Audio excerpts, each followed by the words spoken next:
Hello friends, அஸ்ஸலாமு அலைக்கும். எல்லோரும் எப்படி இருக்கீங்க? இன்றைக்கி நம்ம சேனலில் நாட்டுக்கோழி மஞ்சள் தண்ணி ரெசிபி தான் எப்படி செய்கிறதுன்னு பார்க்க போகிறோம். அதாவது நாட்டுக்கோழி சூப். இந்த மஞ்சள் தண்ணி எங்கள் பாட்டி அம்மாலாம் எப்படி செய்வாங்களோ அந்த டைப்பில் தான் செஞ்சு காமிச்சிருக்கேன். இந்த சூப் குழந்தை பிறந்தவங்களுக்கு, அதுக்கப்புறம் பெண் பிள்ளைகளுக்கெல்லாம் கொடுப்பாங்க. சாதாரணமாக நம்ம வீட்டிலையே நாட்டுக்கோழி வாங்கினோம் அப்படின்னா அந்த மாதிரி செய்யலாம். ரொம்ப நல்லாயிருக்கும். அதே போல் கோல்டு அதிகமாக இருக்கப்ப இந்த சூப் எடுத்துக்கிட்டோம் அப்படின்னா ரொம்பவே நல்லாயிருக்கும். இட்லி, தோசை, அதுக்கப்புறம் இடியாப்பம், இதுக்கு எல்லாத்துக்குமே சூப்பரான காம்பினேஷனாக இருக்கும். ஒயிட் ரைஸ்க்கும் பார்த்திங்கன்னா ரொம்பவே நல்லாயிருக்கும். இப்போ வாங்க இந்த நாட்டுக்கோழி மஞ்சள் தண்ணி எப்படி செய்கிறதுன்னு பார்க்கலாம். இப்போ ஒரு மிக்ஸி ஜார் எடுத்திருக்கேன். அதில் பார்த்திங்கன்னா ஒரு 150 கிராம் அளவுக்கு சின்ன வெங்காயம் எடுத்திருக்கேன். அதை சேர்த்துடலாம். சின்ன வெங்காயம் தான் சேர்க்கணும், அப்போ தான் டேஸ்ட் சூப்பராக இருக்கும். இது கூடவே வெள்ளைப்பூடு, இஞ்சி எடுத்திருக்கேன். வெள்ளைப்பூடு எவ்வளோ எடுத்திருக்கேனோ அதில் 3/4 வாசி அளவுக்கு இஞ்சி எடுத்திருக்கேன். இது கூடவே மல்லித்தூள் ரொம்ப அதிகமாக சேர்த்துடக்கூடாது. ஒரு 1.5 டீஸ்பூன் அளவுக்கு மட்டும் சேர்த்துக்கலாம். கசகசா இருக்கு இல்லையா, அது 1 டீஸ்பூன் அளவுக்கு மட்டும் சேர்த்துக்கலாம். சீரகம் இருக்கு இல்லையா, அது 1 டீஸ்பூன் அளவுக்கு. மிளகு 1 டீஸ்பூன் அளவுக்கு சேர்த்துக்கலாம்.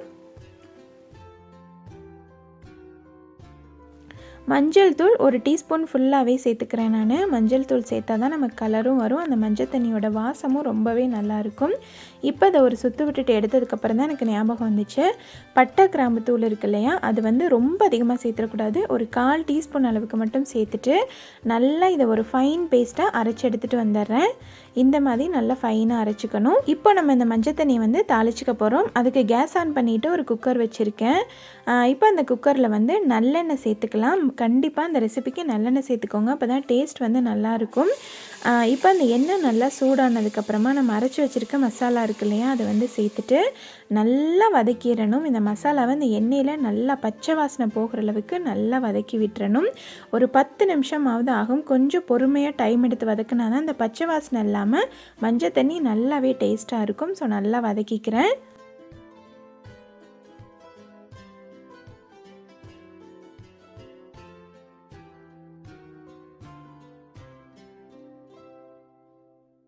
இப்போ பார்த்திங்கன்னா நல்லாவே வதங்கியாச்சு. உங்களுக்கு வீடியோவில் பார்க்குறப்பவே தெரியும். இந்த அளவுக்கு நல்லா வதக்கிட்டு கட் பண்ணி வச்சுருக்க ஒரே ஒரு பெரிய தக்காளி, 3 பச்சை மிளகா இப்போ சேர்த்துக்கலாம்.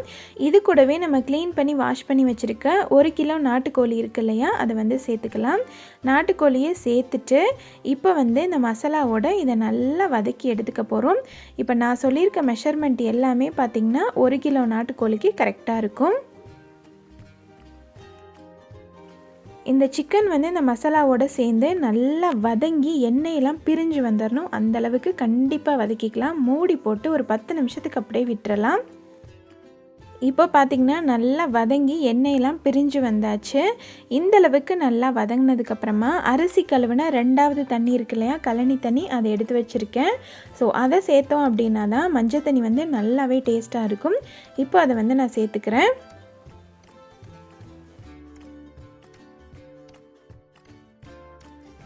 நம்ம மசாலா அரைச்ச மிக்ஸி ஜார் இருக்கு இல்லையா, அதில் தண்ணி சேர்த்து நல்லா அலசி இதில் ஊற்றிக்கலாம். நம்ம ஸ்டார்டிங்லேருந்தே உப்பு இதில் சேர்க்கலை. ஸோ தேவையான அளவு உப்பும் சேர்த்துக்கலாம். இந்த சூப் பார்த்திங்கன்னா செய்கிறது இந்தளவுக்கு ரொம்ப ரொம்ப ஈஸி. ஆனால் டேஸ்ட்டு பார்த்திங்கன்னா ரொம்பவே நல்லாயிருக்கும். இப்போது இதில் கொத்தமல்லி தழை கட் பண்ணி போட்டுக்கிறேன்.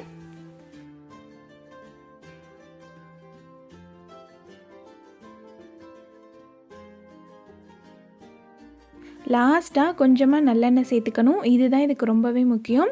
நல்லெண்ணெய் சேர்த்துட்டு நல்லா மிக்ஸ் பண்ணி விட்டுட்டு குக்கரை க்ளோஸ் பண்ணிவிட்டு உங்கள் குக்கரில் நாட்டுக்கோழி வேகிறதுக்கு எத்தனை விசில் விடுவீங்களோ அத்தனை விசில் விட்டுக்கலாம். இந்த குக்கருக்கு ஒரு 5-6 விசில் விட்டால் கரெக்டாக இருக்கும். இப்போ குக்கரை க்ளோஸ் பண்ணி விசில் விட்டுக்கிறேன்.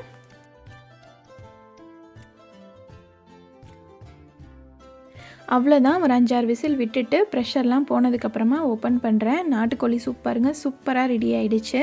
நீங்கள் கோல்டாக இருக்குது அதுக்காக நீங்கள் இந்த சூப் வைக்கிறீங்கன்னா இன்னும் கொஞ்சம் மிளகுத்தூள், அதாவது சூப்பை சர்வ் பண்ணுறதுக்கு முன்னாடி கொஞ்சமாக மிளகுத்தூள், மல்லி இலை கட் பண்ணி போட்டுட்டு சர்வ் பண்ணலாம். ரொம்பவே நல்லது. அப்படி இல்லை குழந்தை பிறந்தவங்களுக்கு இந்த பெண் பிள்ளைகளுக்கெல்லாம் கொடுக்குறீங்க அப்படின்னா அப்படியே சர்வ் பண்ணலாம். கொஞ்சமாக நல்லெண்ணெய் கூட திரும்ப கொஞ்சமாக சேர்த்துட்டு சர்வ் பண்ணலாம். ஸோ அவ்வளோதான், நம்ம நாட்டுக்கோழி சூப் பார்த்திங்கன்னா நல்லா மணக்க மணக்க சூப்பராக ரெடி ஆகிடுச்சு. ஒயிட் ரைஸ் கூட இது சாப்பிட்றதுக்கு அவ்வளோ சூப்பராக இருக்கும். கண்டிப்பாக ட்ரை பண்ணி பாருங்கள். தோசை இட்லி கூடலாம் அட்டகாசமான காம்பினேஷனாக இருக்கும். இந்த ரெசிபி கண்டிப்பாக உங்களுக்கு யூஸ்ஃபுல்லாக இருந்திருக்கும் அப்படின்னு சொல்லிட்டு நம்புகிறேன். பிடிச்சிருந்தா கண்டிப்பாக லைக் பண்ணுங்கள். யாருக்காவது யூஸ்ஃபுல்லாக இருக்கும்னு ஃபீல் பண்ணிங்கன்னா கண்டிப்பாக ஷேர் பண்ணுங்கள். உங்களோட கருத்துக்களை மறக்காமல் என்னோடய கமெண்ட்டில் ஷேர் பண்ணிக்கோங்க. எனக்குமே பார்த்திங்கன்னா கொஞ்சம் ஃபீவராக தான் இருக்குது. அதனால தான் லஞ்ச் பாக்ஸ்க்கு போடுற ஷார்ட்ஸுமே போடலை. இன்றைக்கி இருந்து போட ஆரம்பிச்சிருவேன் அப்படின்னு சொல்லிட்டு நினைக்கிறேன். Thank you so much. அஸ்ஸலாமு அலைக்கும்.